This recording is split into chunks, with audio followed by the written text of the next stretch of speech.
This is Fortress on a Hill. Thank you for joining us. I'm Henry. And I'm Danny. We're here to tear apart recent stories about our nation's armed forces and our veterans. We hope you'll take a critical look at what's happening with our military, and we hope you enjoy the show. Now, let's get started.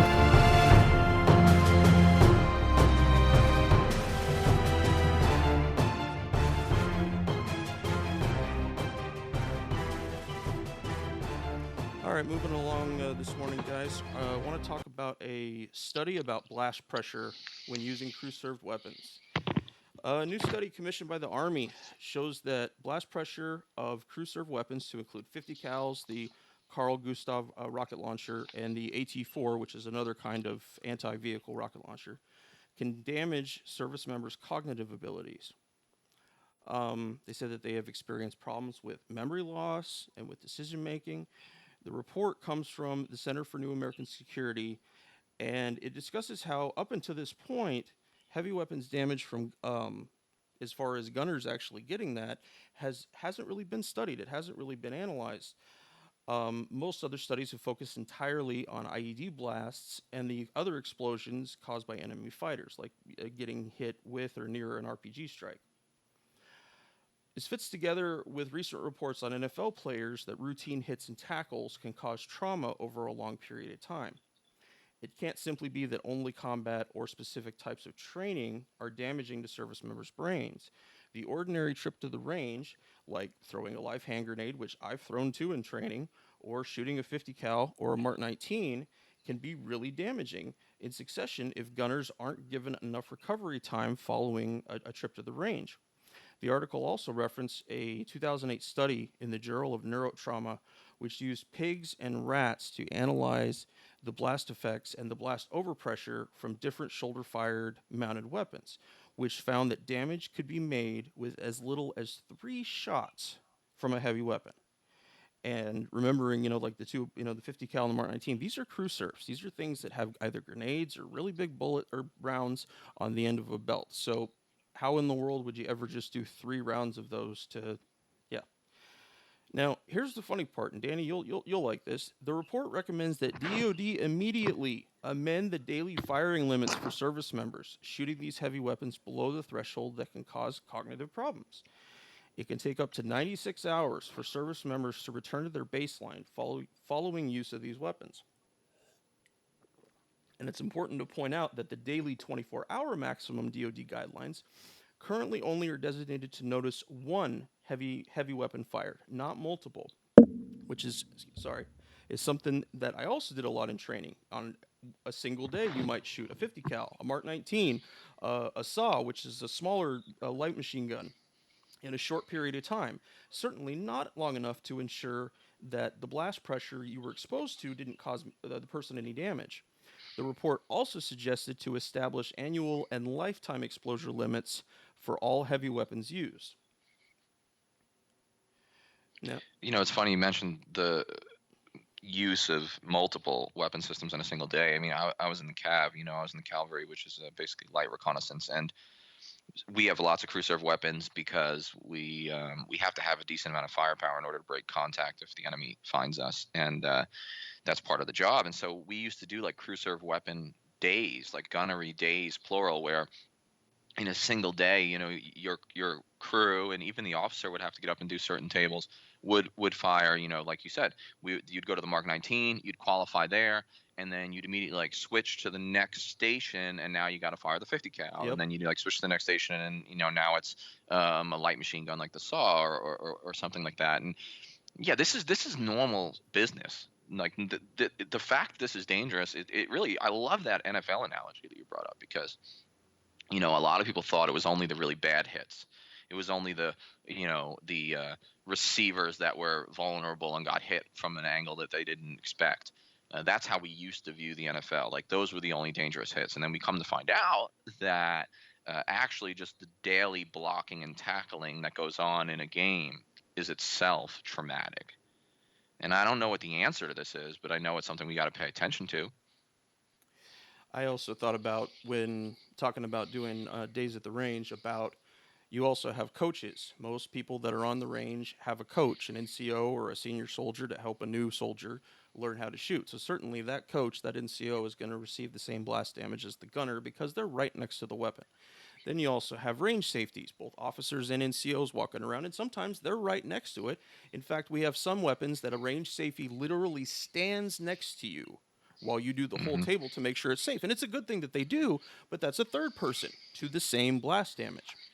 Now, this whole thing is on the tail end of a report from the San Francisco Veterans Affairs Healthcare System, which examined 350,000 veterans of Iraq and Afghanistan, whether they had ever gotten a TBI, a traumatic brain injury, and their collective risk of dementia based on that information. 15 to 20% of all Operation Iraqi Freedom, Operation Enduring Freedom, Iraq and Afghanistan veterans received a TBI in their time overseas. The report says that the control group of veterans they established, those guys with no TBIs, had a 2.6% chance of getting dementia. Veterans with TBIs was 6.1, almost twice as much compared to soldiers who didn't get a TBI. And remember, Mm. what we're talking about here is that it's also the long cumulative effect and not just big blasts. So we need to turn some of these studies into doing it like that and maybe pick specific people who are serving and try to understand. There may be more damaging weapons, there may be less, but all of them seem to cause damage. Please consider this when discussing military service with other people. People need to understand the full risk that they take doing training in the military, let alone being in combat. I've mentioned to people a lot of times that, in times of peacetime, pre 9/11, most people that died in military service died in some form of training. It's because it's dangerous. We can't get around some of that. We take lots of their safety assessments and certain things that we go to minimize the risk. But the bottom line is you're going to be in danger even if you never get into combat. I know the training schedule that I did prior to both deployments had ranges all crammed together. You'd have Hmm. weeks of them or multiple weeks of them. So just try to, get in there, get it done, and then move on to some other training. But I would presume that trying to adjust the military's training schedule to accommodate these recommendations, would be laughed at by top brass. What do you think about that, Danny? Oh, I'm sure. I mean, part of the reason that you and I did so much range training in such a consolidated period is because we were deploying on and off every year. And so, in order to give people some time off between deployments and to train the litany of tasks that you have to train in order to be prepared to fight counterinsurgency, their time was short. You try to give your soldiers weekends off whenever possible. So now you got to really cram in that training. And you're right. The problem is a lot of people are going to read this report. A lot of like officers, especially a lot of like infantry guys, like hard knuckled, just, warriors are going to read it and say, well, we just got to train, like this is, what are we pussies? Like we Yep. got, we just got to put up with it, Yep. like Yep. how, we can't do it any differently. And, that's the same mentality you did hear in the NFL from a lot of fans and a lot of like management, which was like, well, that's the game, that's the game. And, we need to get past that. We need to be smarter than that. Um, we we have to take this stuff seriously because the military is a dangerous job, whether you've got a combat patch or not, whether you've been deployed or not. It is a dangerous profession, handling dangerous equipment under dangerous conditions, often at night under night vision goggles. You know, anything could happen. Vehicles flip, mistakes are made with weapons. Now we're finding out that just the blast from these crew serve weapons can cause major trauma. We have to take all this very seriously. We have to rethink training and do it smartly. Okay, doesn't mean we have to stop training. It means we have to train in an intelligent manner, and if necessary, take a longer amount of time to do the training and slow down these deployments because we cannot be putting ourselves at risk in peacetime unnecessarily. Absolutely.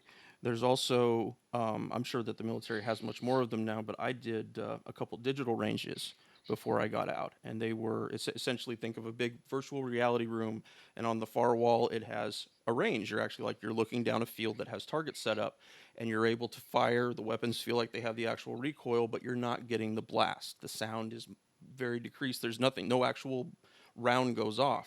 So I could see that being advantageous in certain areas. Certainly, it wouldn't cover, doing a full firing table for saw gunners or 50 cal gunners, but it's something that could help in certain places. Absolutely. I got one last thing about this I wanted to mention. Matthew Ho, a friend of the podcast and former Afghanistan State Department whistleblower, he's been diagnosed with head trauma from his time in the Marine Corps. And I've linked below in the show notes to a recent blog post that Matthew made where he breaks down his head injuries and how they greatly impact his life. And if you're interested in a more open and honest discussion about living with head trauma, about understanding, if you're parents and you're thinking about what you're going to advise your kids on joining the military, please come and read Matt's thing because it's very illuminating on the things he deals with. Nasty headaches, migraines, dizziness, all kinds of stuff that don't get talked about as much as other issues for veterans. He also mentioned he also did a video where he talks about the idea of suicide caused by moral injury versus being caused by PTSD. And so it's a big subject to go into that. So please go to his site, it's matthewho.com, and I'll link it at the bottom as well. I'm also working on an article on moral injury right now, so keep an eye out for that. Yeah, that's awesome. Matt Ho is a great friend of the pod. We're definitely going to have him back on. This guy's doing courageous work, and I'm glad you're going to link to it in the show notes because I really want our listeners to dig into this issue because it's rather important. Absolutely.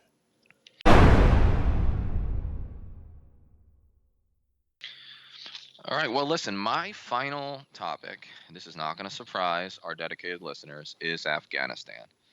I realize that I'm veritably obsessed with Afghanistan. I served there. I lost soldiers there.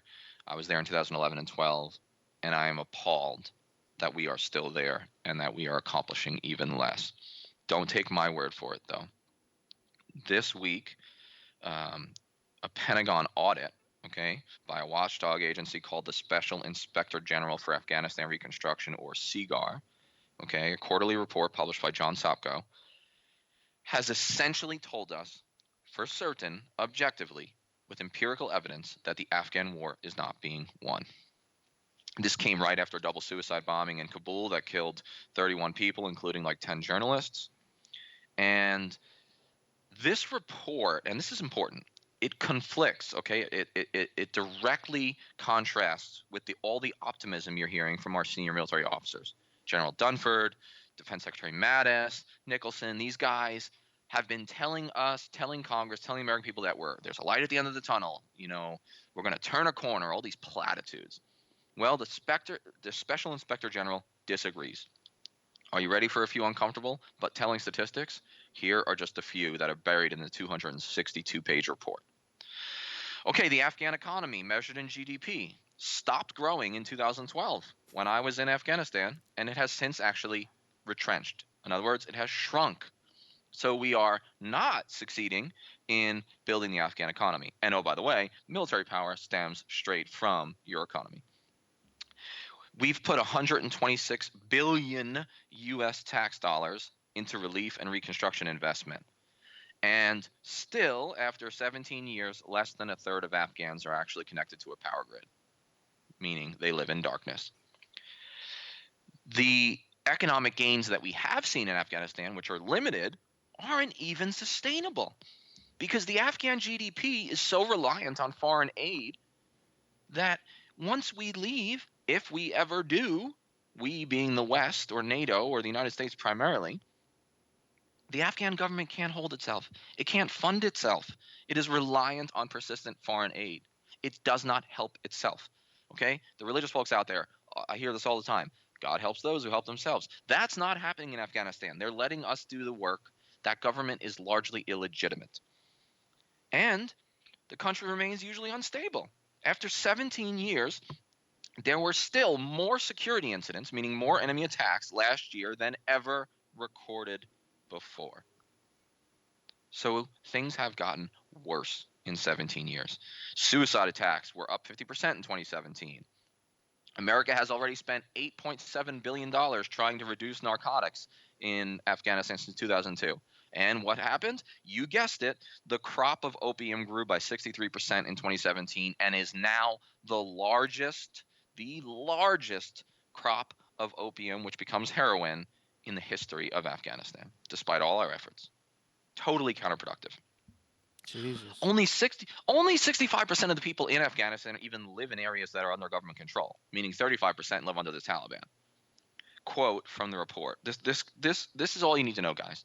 The quote from the Special Inspector General for Afghan Reconstruction. This is the military's watchdog. This is not a bunch of like hippies running around trying to make the war look bad. This is what they concluded. Quote, the overall trend for the insurgency is rising control over the population. Let me put that into plain English. Overall, shit is getting worse and Taliban controls more. And that's in 2017. We have 15,000-ish soldiers in Afghanistan right now. When I was there, we had about 120,000. And we still couldn't win. Because 120,000 is not enough to remake a society that doesn't want to remake itself. It's not enough soldiers to make a government legitimate. It's not enough soldiers to improve the economy or to make the police be less corrupt or convince the Afghan army not to desert in record numbers as they have been. What if the mission in Afghanistan is not winnable? What if it never was? What if we've asked the impossible of our soldiers and then been quick to blame people as to why it hasn't happened yet? Maybe the entire concept was flawed from the start. People forget there are Americans still dying in Afghanistan. Sure, it's in much smaller numbers. When I was there, we were losing almost 100 a month, but that's because we had 100,000 on the ground. But we're still losing soldiers, even though we're not doing combat operations, right? We're advising and assisting. Well, advising and assisting is pretty fucking dangerous. In 2017, 11 American troops were killed and 102 were wounded. Okay? This year, just so far, in the first 4 months or 5 months of this year, because I think the report was dated May 1st, 2 killed and 22 wounded in Afghanistan in 2018 up to that point. I mean, what do we tell those kids' parents or wives? The 11 soldiers that were killed in 2017. What do we tell them? Your son died to prop up an illegitimate government, and oh, by the way, he failed. It's not his fault. The entire mission failed. The entire mission was impossible. It was never winnable. What are we in the supposed to first tell place. these kids? I'm lost. You were an NCO. You led troops. I was a commander. I commanded troops. For me, I knew that my time in the Army was coming to a close. I knew that my career was coming to a close when I knew that I couldn't look a mother or a wife in the eye and explain to them what their son had done for me in Afghanistan, for the country. We're losing in Afghanistan, and it's year 17. How long do we continue throwing American blood and American treasure into a pit? We've spent nearly $1 trillion on Afghanistan so far. You know what we would have been better off? We would have been better off if we dug an entire, like a huge pit in the middle of Montana and took bulldozers and pushed $1 trillion American tax dollars into the hole and then just buried it. That would have been a better use of our money than what we've done in Afghanistan, because all that money and all that blood spilled in Afghanistan has made things only worse, or at least has failed to make them better. And the watchdog agency for the United States military says so. Don't take my word for it. Don't take some hippie on the street's word for it. This is the Special Inspector General for Afghan Reconstruction, SIGAR. Read the report, guys. It's like 278 pages. You're not going to read the whole thing. There's an executive summary. Just Google it. Just Google SIGAR, SIGAR, Afghanistan, and just read the highlights in a news article. This is the biggest story to me in the war on terror right now, is the continuing failure of America's longest war. Think about that. America's longest war, and it's failing. And we need to scream it from the rooftops. I I was picturing for myself the stack of failed wars, failed interventions, just post 9/11. I posted a meme on my Facebook this last week, and it was discussing about the number of countries that the U.S. has invaded, and in a different column, it had the number of countries that Iran has invaded. And Iran hasn't invaded anybody, whereas since 1953, the U.S. has invaded, let's say, 36 countries. And I'm pretty sure I'm wrong on that number. So it's never an isolated thing. None of these are winnable wars, but none of them are worthwhile wars, even in a losing battle.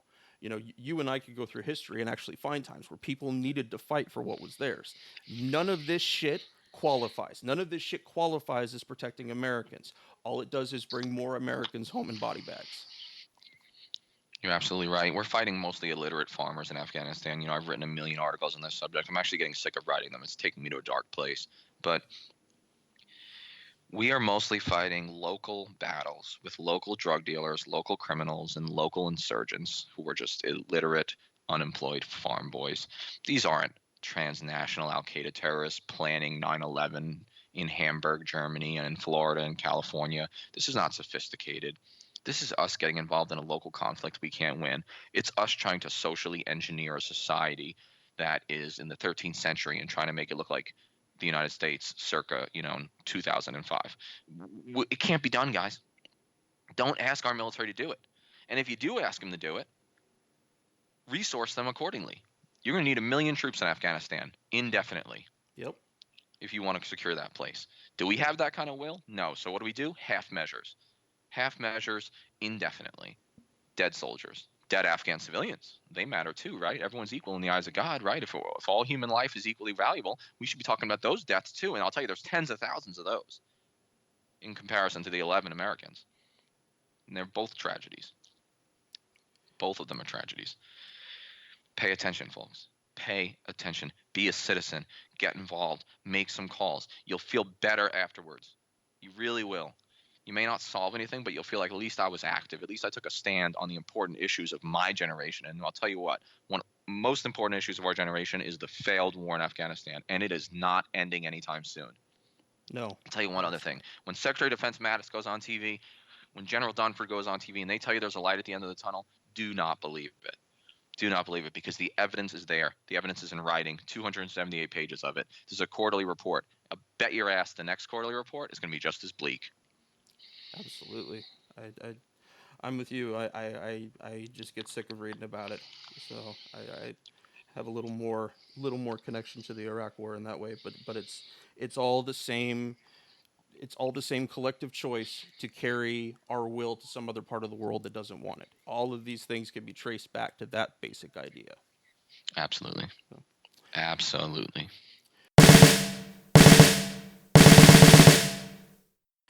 All right, guys. My last headline for today is about a new report that came out recently showing that 126 DoD installations have contaminated water sites at or above the EPA's threshold for certain chemicals. And this is from a Military Times article. I misplaced the author's name for a second. The water at or around 126 military installations contains potentially harmful levels of perfluorinated compounds, which have been linked to cancers and developmental delays for fetuses and infants, the Pentagon has found. In a March report provided to the House Armed Services Committee, the Pentagon for the first time publicly listed the full scope of the known contamination. DoD identified 401 active and base closure and realignment installations. That just means that they're slotted to be closed sometime soon. In the U.S., with at least one area that was a known or suspected release of perfluorinated compounds. This include 36 sites with drinking water contamination on base, more than 90 sites that reported either on or off base drinking water or groundwater contamination, and all of which tested above the EPA's acceptable levels of perfluorooctane sulfonate or perfluorooctanic acid, also known as PFOS and PFOAs.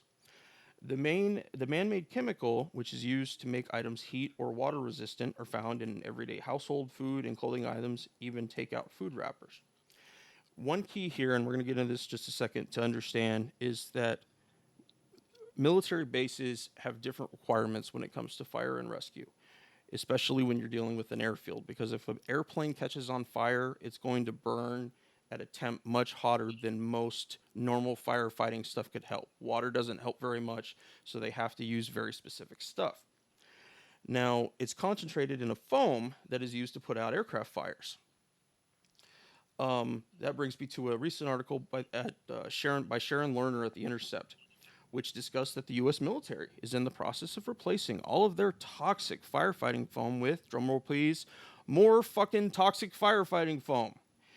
It said while some of the precise formulations that caused the contamination are off the table, the U.S. military is in the midst of an expensive effort to replace older foam with a newer formulation that contains only slightly tweaked versions of the same problematic compounds. Though marketed as environmentally responsible, this new foam contains PFAS chemicals based on slightly shorter carbon change, 6 as opposed to 8 atoms. While many of the shorter compounds exit the human body more quickly, they still accumulate in blood and other tissues. And like the longer compounds that have been the focus of environmental concerns around the country and around the world, these shorter molecules will persist indefinitely in the environment and will never break down on their own. Now, while Military Times stated that the services are working to replace all the firefighting foam with some kind of a non toxic substitute, The Intercept stated clearly that the current replacement is almost the same as the old one. And while the services may have a better long term plan, what could serve as a replacement in the meantime that would allow firefighters to put out these incredible fires? As I mentioned earlier about the whole jet fuel thing, so it's a reasonable idea for them to have something special for their needs, just not one that poisons and kills a bunch of people.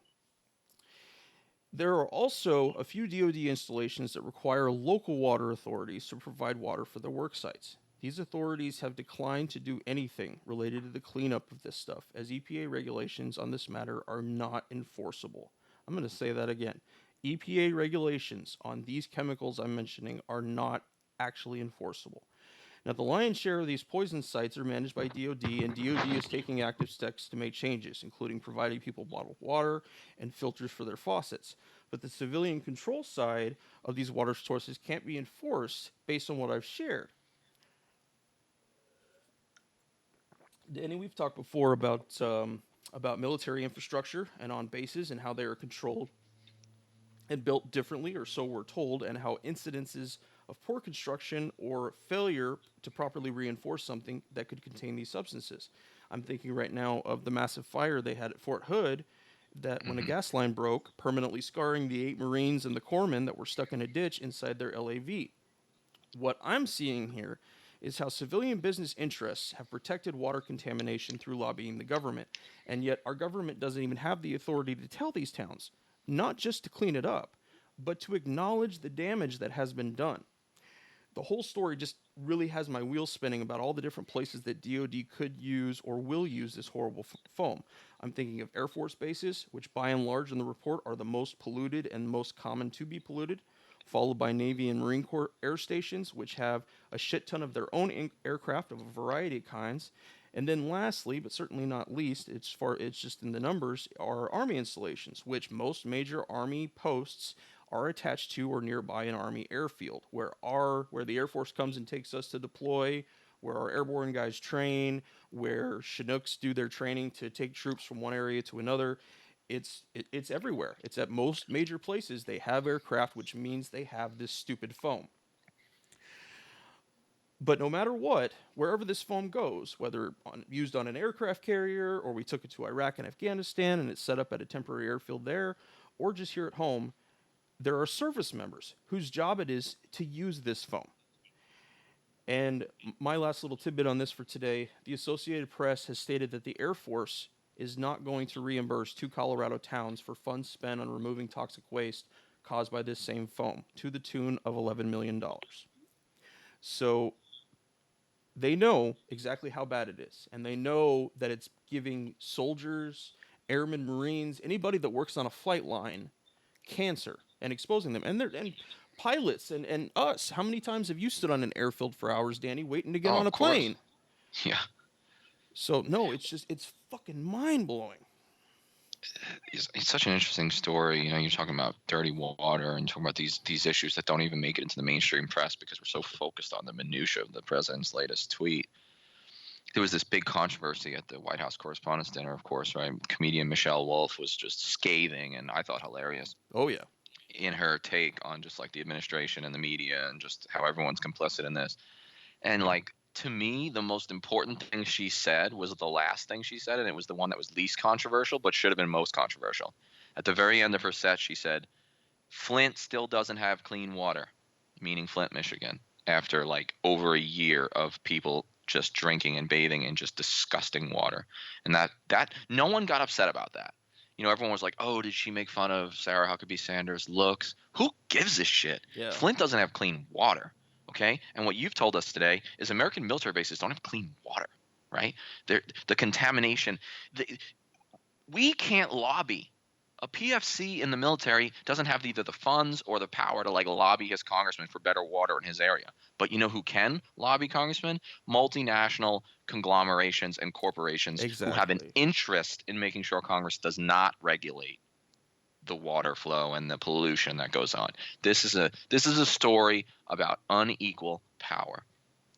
And the fact that American soldiers who we put on such a pedestal are being forced to live and work with dirty water, contaminated water, and other substances is it's a national tragedy, and you won't hear about it. You won't hear about it on Fox News, but you know where you won't hear about it on MSNBC either. Nope.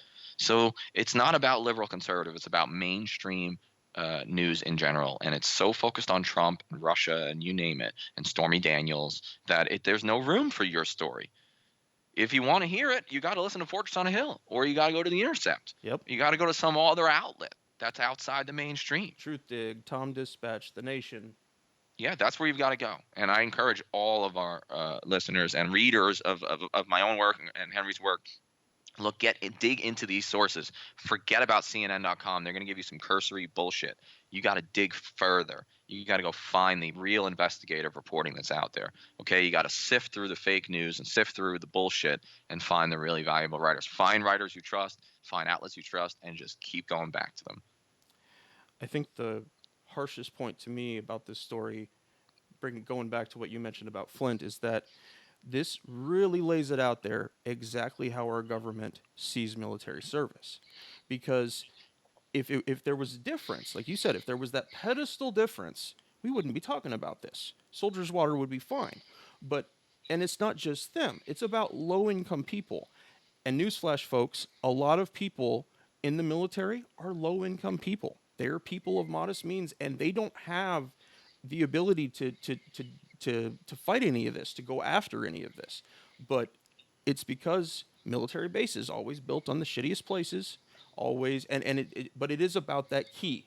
That's how they really feel about enlisted soldiers. Because if they didn't, it would be different. There would be we could actually sit here and say, yes, they worked on this, and at least for those soldiers, poor people in Flint, poor people in Flint and New Orleans still have nasty water, but at least they took care of that. So even their moral attachment that they want us all to have to soldiers and put them on that high spot, it's all bullshit. It's absolutely all bullshit. What is it, about 25 or 30% of military service members are on some form of government assistance like food stamps. Yep. People don't know that. People don't know that. We still pay privates in the Army like 25 grand a year. I mean, come on. Come on, guys. What are we doing? Guys are getting bonuses. Failing corporations that rob the American people of their pensions get golden parachute, bonuses in the tens of millions of dollars, and there's no clean water in Flint, and there are soldiers in shitty outposts with bad water. Yep. This is a national tragedy.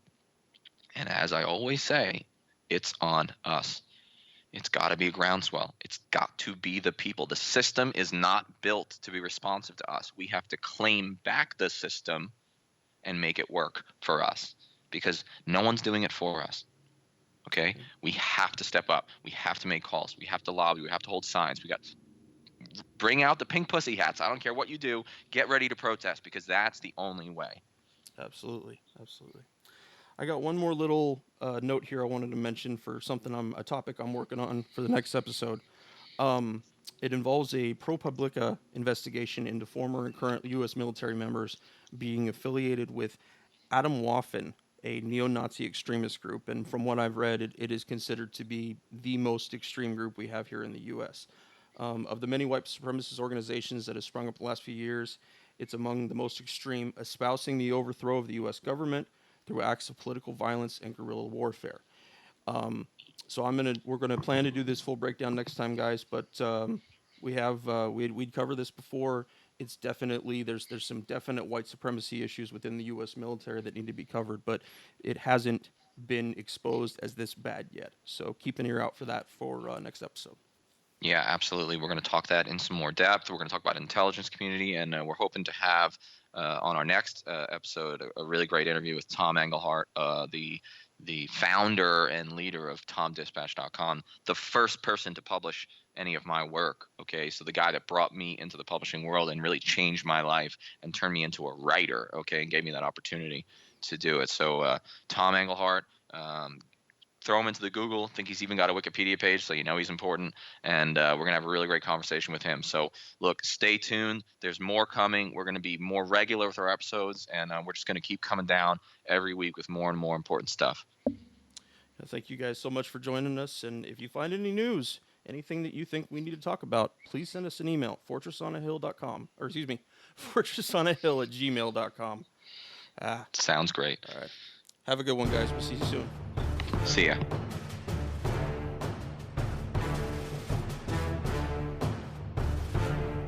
Thank you for joining us today. Please come join the conversation at www.fortressonahill.com. You can also find us on Twitter at Fortress on a Hill or on Facebook at www.facebook.com/Fortress on a Hill. We want to hear from our listeners about the topics and issues pertinent to America's military and veteran communities. And last but certainly not least, analyze your news and its sources very closely. Verify everything you read. And remember that no one, no matter how powerful, are above criticism, especially those with the power to send others into harm's way. We'll see you next time.